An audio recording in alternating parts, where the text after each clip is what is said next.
Okay, honors for Wednesday, the 29th. So, continuing with the boarding house.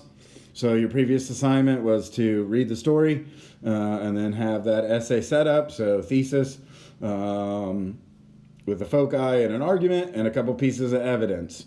Okay, so I'm going to go over again. I'm not going to get us too far in the weeds about all the different things going on in the story because there's a lot, but I'll try to give you as much as I can. Okay, so one of your foci could have been the relationships between characters.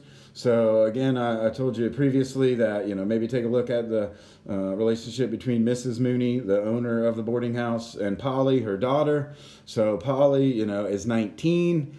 If you think about the song that she sings, she seems to be kind of frisky, I guess. And obviously, all the men staying in the boarding house pay a lot of attention to her because she is young and kind of dumb a little bit. And that may be why Mrs. Mooney does what she does. This whole thing seems to be kind of an elaborate setup. Okay, we're told in the story that Mrs. Mooney kind of knew what was going on between Polly and Mr. Duran, and she was okay with that because Mr. Duran is semi-successful, again, for a man in his era and in his situation. Okay, and then obviously you could talk about the relationship between Polly and Mr. Duran. Okay, so Polly would sneak up there by his room at night with some kind of lame excuse, in her bathrobe, all perfumed up, so she knows what she's doing.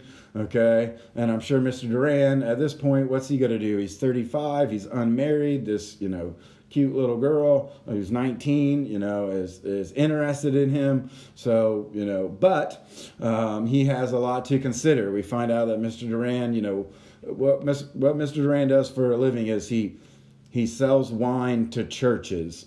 Okay, so he's obviously, Catholicism is a big thing in Irish culture. So obviously he's kind of ensconced in that whole kind of process. Okay, so that's what he does for a living. All right. And that kind of takes us to the setting. We're told in the story that, Dublin is kind of a small town, smallish town, and everyone seems to know everybody's business. And at this point, Mr. Duran is kind of terrified that people are going to find out that he's knocked this girl up. Okay. And that's what we have to assume is what's going on there, is that Polly is pregnant and Mrs. Mooney is essentially forcing him to marry her.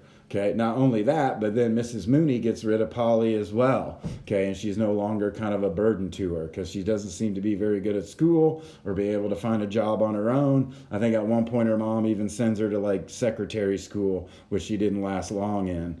Okay, so in Mrs. Mooney's eyes, Polly's just kind of a burden. All right. So yeah, again, the setting, maybe you focus on the house, and then the bigger scope, of Dublin. It's not a great story for setting, but it's there. Okay. So again, maybe connect that to Mr. Duran and his worries. All right. And then the last foci you had to choose from is the character changed or unchanged? Obviously, this one just screams. Both characters are irrevocably changed.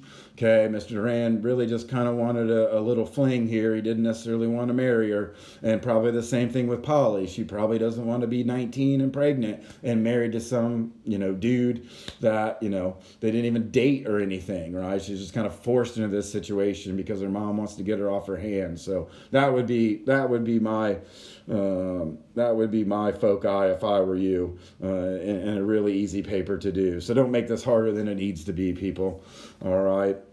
And then also keep this in mind. I'll just give you a little heads up here. For Thursday's assignment, I'm going to have you choose either Polly or Mr. Duran, and I want you to tell me who you feel more sympathy for, okay, based on what happens in the text. All right. Again, there is no right or wrong answer, and I'll probably make it another quiz score because it's easy to do, and it's just your opinion. I don't need quotes or anything. Just relate back to the text. Okay, but that's for tomorrow. All right. So your assignment for today is to follow that 8-sentence structure. So thesis and go. Thesis statement that argues with the foci. Make sure that it's kind of obvious, please, people. Okay, then what is your first idea?